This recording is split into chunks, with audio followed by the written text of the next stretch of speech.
Tes 2 3. Ya, selamat pagi, selamat siang dan selamat malam untuk kita semua. Perkenalkan, nama saya Lukas Samanangan Simare dengan NIM 122 140 196.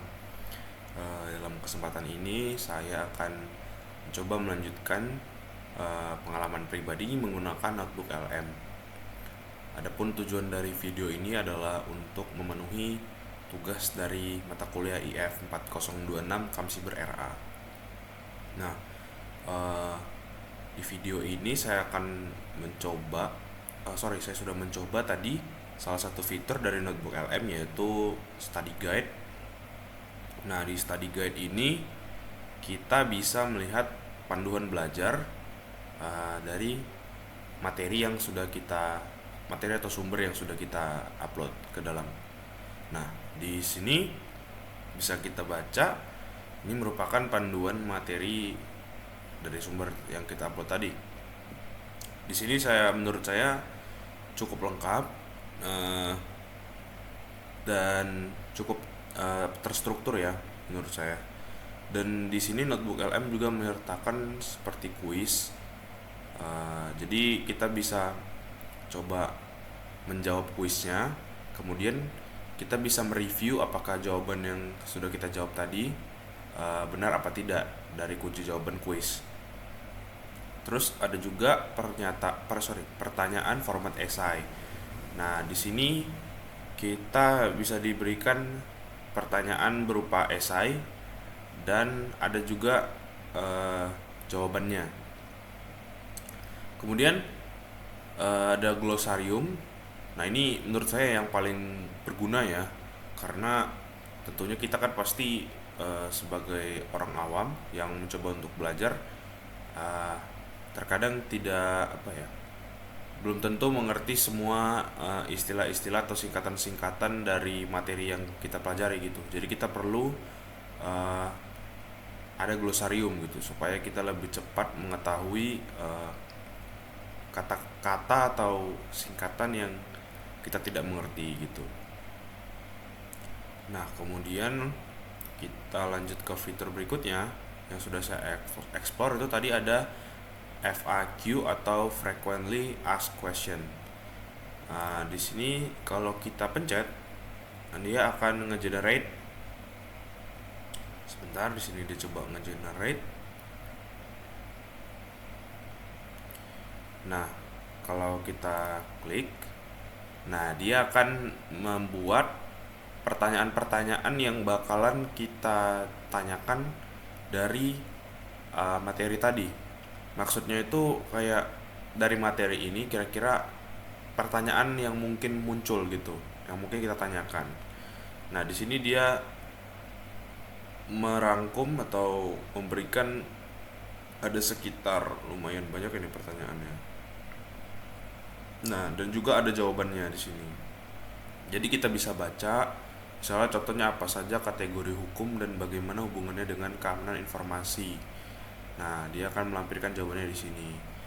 Nah, oh iya, dari fitur-fitur tadi kita juga bisa convert to source di sini. Nah, jadi dia akan konversi ke sumber, itu artinya. Nah, kalau kita lihat, dia bisa jadikan ini sebagai source. Nah, di sini ada juga source guide di mana kita bisa lihat rangkumannya lagi ya dari materi, dari note yang tadi ini sudah dibuat. Nah, begitu. Kemudian fitur selanjutnya itu ada briefing doc. Nah, kalau kita pencet briefing doc ini, sebentar, dia lagi generate.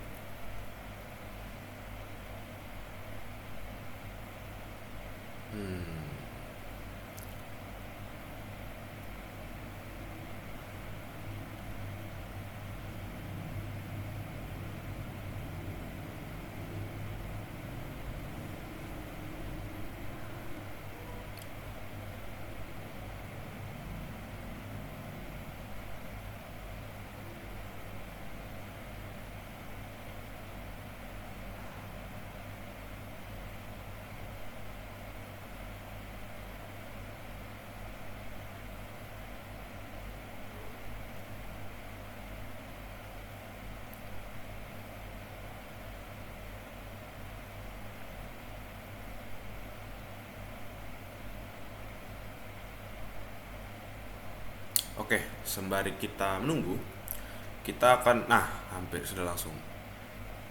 Nih bisa kita lihat. Ini adalah dokumen briefing mendalam yang merangkum tema-tema utama, ide-ide dan fakta-fakta penting dari sumber yang Anda berikan, lengkap dengan kutipan yang relevan dalam bahasa Indonesia. Nah, jadi di sini adalah dokumen briefing ya. Tapi di sini sepertinya saya masih menemukan apa namanya? Kayaknya error ini ya. Makanya ada 13 13 13 13. Sepertinya ada yang salah mungkin di sini ya.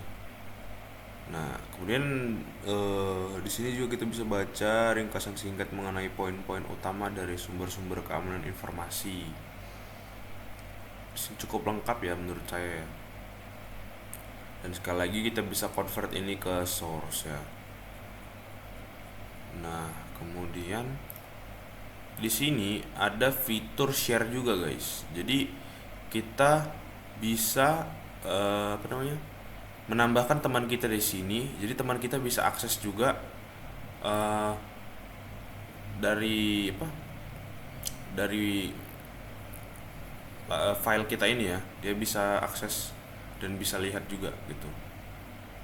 Nah, kemudian ada juga fitur timeline.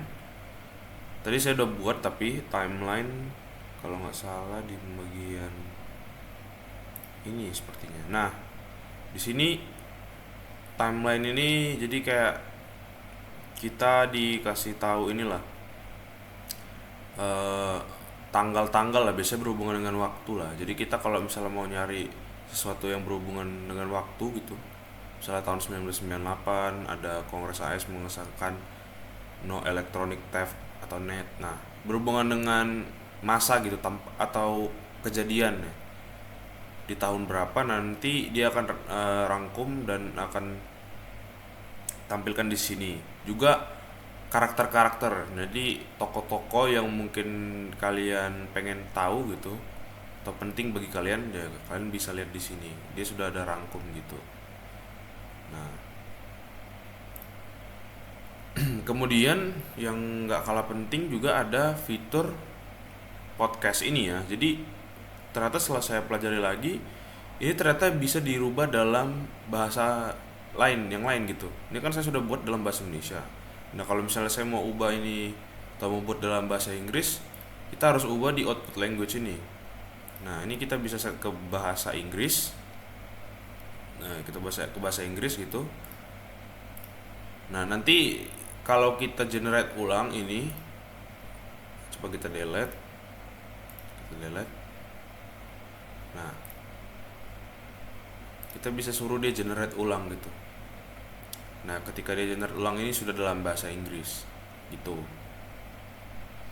Kemudian ada discover ini, saya juga penasaran ya dengan discover ini. Jadi kita sepertinya bisa, misalnya kita buat keamanan cyber gitu. Nah, dia bakal coba bantuin kita nyari gitu dari internet mungkin ya. Nah, ya bener, dia bantuin kita nyari topik yang berhubungan dengan keamanan cyber. Nah, ini semua bisa kita import gitu. Ini bisa kita import sebentar. Bisa artinya lag gitu. Oke. Nah, sudah normal. Nah, di sini kita bisa import.